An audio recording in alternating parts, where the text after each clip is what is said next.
So today is about commissioning. We are commissioning our confirmation students into becoming members of San Pedro. We are commissioning our high school graduates into adulthood. We're commissioning our college graduates into the real world.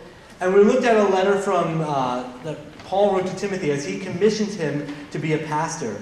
Paul met Timothy when Timothy was just a young boy, and he came to know about Jesus through Paul, and Paul invited Timothy to be a part of his second missionary journey, which is kind of crazy because if you saw his missionary journeys, they were pretty brutal, a lot of beatings and torture and things like that, but Timothy came along and he learned a lot about following God and who Jesus was and living the faith out. And so eventually Paul sets up Timothy to be the pastor of the church of Ephesus, which at the time was one of the largest churches, Christian churches at the time. And he knew that Timothy would have a struggle, so he wrote him a letter of encouragement. And in that, we see that passage we read today, that Grant just read. And one of the greatest things I took out of that is to not waste time at the gym. Right? It says physical training has some value, but godliness has value for all things. And so if you go to the gym, don't worry about it. It's all this biblical if your doctor tells you to go to the gym or something like that. But the truth is, as we look at this passage, really what it's about is he's telling Timothy to be an example, or more importantly, to set an example. Not to follow the crowd, not to follow what others are doing, but to be the one that others are following. To be the one that people look to and say, this is how a person who follows God should live. And so, Timothy, you are to be a role model to these people around you. And so he said, these are 5 areas in which you should set an example. Speech, conduct, love, faith, and purity.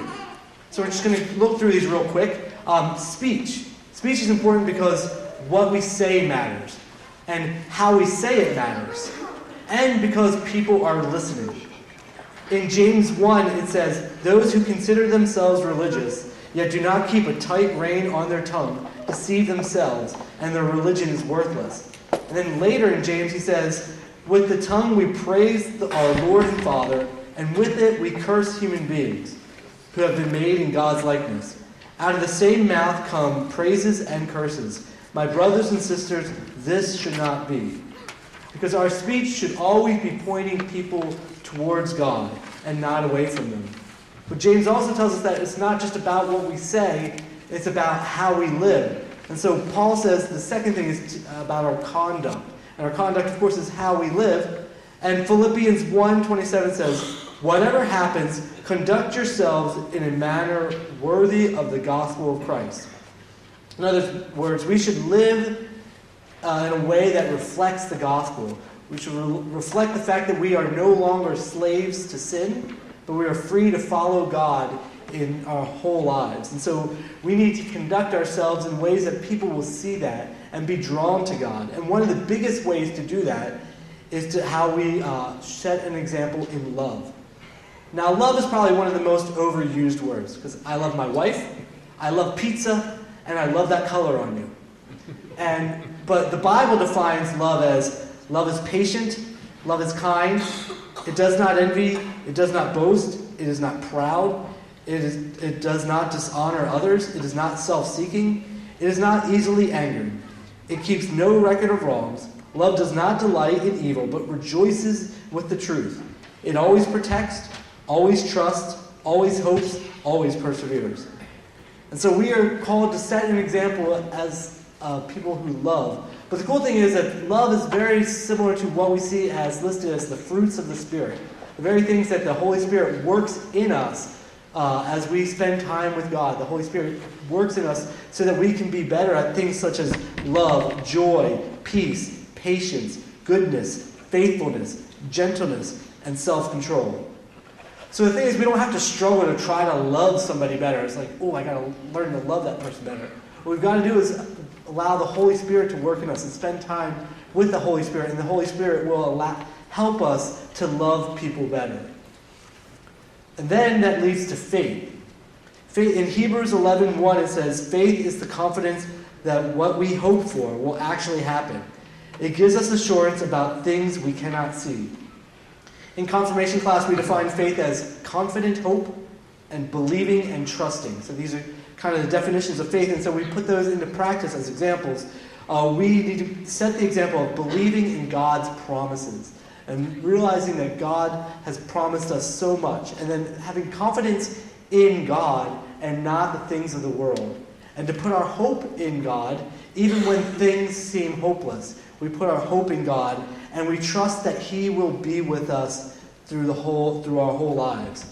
And as we do that, we are setting the example of faith to those people around us, and that people will be drawn to God through our example. And the final one is purity. Now, often people think that's maybe just sexual purity. And we see that through the examples of people who have been involved in sexual immorality and have fallen from grace, and it's been like, people have been devastated by that. But it's not just about that. Philippians 1, 10 and 11 say, "For I want you to understand what really matters, so that you will live pure and blameless lives until the day of Christ's return. May you always be filled with the fruit of your salvation, the righteous character produced in your life by Jesus Christ. For this will bring much glory and praise to God." So as we practice purity, that means to be living innocently or blameless, living lives that people can't point at us and say, well, you did all these things wrong, but to live ways that are innocent. And it also says in here that to have righteous character. But the cool thing about this righteous character, it's what is produced by your life in Jesus Christ. So it's not about us working hard to be pure, but allowing Christ to be in our lives. And as we spend time with Christ and grow in our relationship with Him, He's at work building within us righteous character. So we are to set the example. All of us are called to set the example in our speech, in our conduct, our love, our faith, and our purity. And Paul wrote to him saying, don't let people look down on you because you're young. Because Timothy, he was young, and people might be like, well, what's this young guy telling me? Well, how does he know? But he says it doesn't matter if you're young, because people are always going to look up to you. People are looking to you for advice, and you are called to set the example. It doesn't matter to who. And this isn't just advice for a young person. It's really advice for all of us. We are all examples. We are to set the example to our kids, to our co-workers, to our friends, our families, people older than us and people younger than us. We are to be the example for people so they can see God in our lives and learn more about who God is.